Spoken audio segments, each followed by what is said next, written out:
When my wife, Sarah, told me she was going out for dinner with her boss, I didn't think much of it at first. She worked in marketing, often attending client meetings and office dinners. But something about the way she said it that night, too casual, too rehearsed, made my stomach tighten. She smiled faintly, avoided eye contact, and grabbed her purse before I could say another word. At first, I tried to trust her. I told myself I was just being paranoid. She had been working long hours lately, often coming home late with the excuse of deadlines or project reviews. But as days went on, her behavior changed.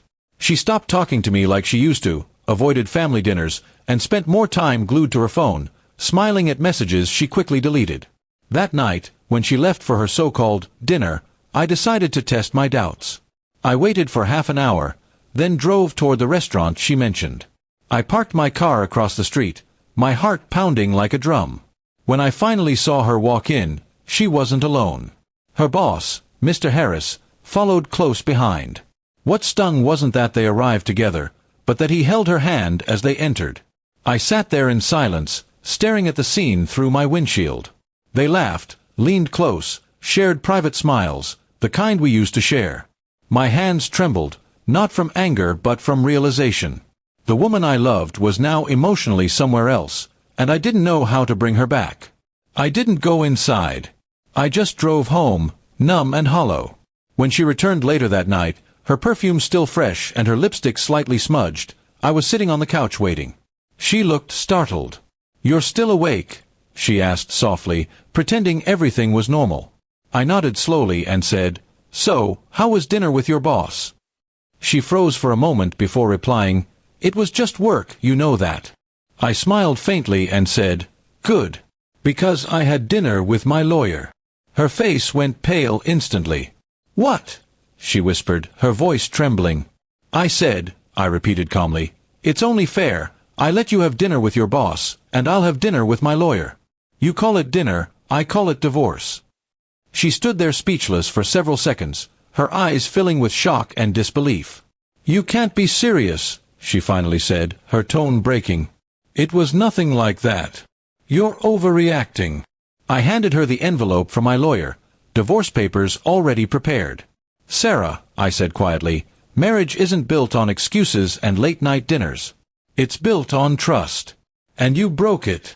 She dropped onto the couch, her eyes darting around like she was searching for the right words to save herself. "Please, let me explain," she begged. "He's been helping me with a promotion. That's all. I didn't want to upset you by mentioning how often we meet." I shook my head, exhausted by the lies. "You should have been honest, not secretive. I saw how he held your hand tonight. Promotions don't need that kind of touch." Tears rolled down her cheeks, but I felt nothing. The part of me that once loved her was now buried under disappointment. 4 years, I had stood by her through struggles and sacrifices. I supported her dreams, trusted her blindly. But in return, she chose deception. For the next few days, she tried to change my mind. Texts, calls, even showing up at my office. She apologized again and again, promising it was just dinner, that nothing else happened. But her words sounded like echoes in an empty room. Once trust shatters, no apology can fix the silence it leaves behind. Eventually, I stopped responding. The papers were signed, the keys returned, and the house felt colder than ever. Yet, in that quiet, I felt peace, because at least I wasn't living a lie anymore.